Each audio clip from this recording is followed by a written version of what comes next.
Oh, naka-open ang school? Dito nga open, sarado dun. Titingin ka. Oh. Oh, ang lubak. Ang daming lubak. Ang daming Paano ka atras niyan? Yes, yes. We get Hindi ako leave. atras, liliko. Christ is come. Sige nga. Keep it locked to Moody Radio. Titingin ka sa likod mo. Huwag kang basta-basta liliko-liko. Many Christians observe the first 4 Sundays before Christmas as the Lumiko na season bago of tumingin. But what you might not realize Oh, is that there are nakatingin na. actually 2 Advents. Welcome to Ito ang today's pindutin mo. devotional Nakikita mo series, yan. Hope is Born. Reverse I'm na ba ito? John Tignan Gator. mo. The first Advent rejoices in the Nakikita mo events naman to, no? surrounding the Savior's birth. The second remembers that this is Ba? not the end of our Ano? salvation Anong hinihintay story. mo? Jesus has come. Even more, he's coming again.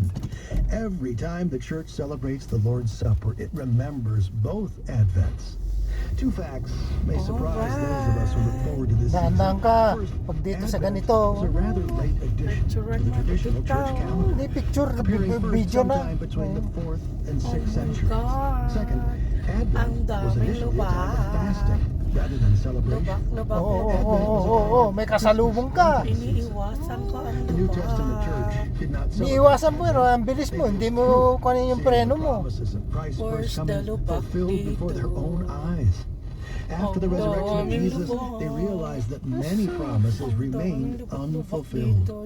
Today in the Word, we read in Acts 1 verse 10, this same Jesus who's been taken from you into Davao heaven Nations will come back in kagagalo the same way. sa pag-ayos dito. Rather than Pero speculate hindi nila about times or inaayos. dates, which the Father has already set, the Okay. church has been called to bear witness to Right Christ in the turn, power go of the Holy back Spirit. home. A witness gives evidence by reporting what they have seen and experienced.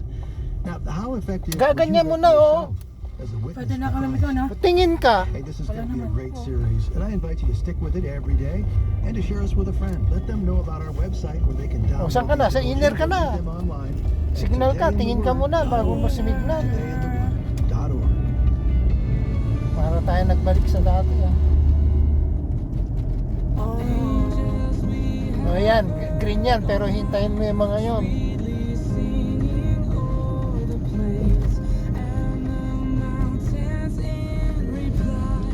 Punta ka na sa center.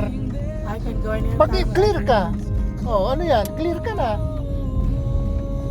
Ba yan? Ang sungit. Hinto mo dyan. Mamaya sagasaan mo yung mga tuta.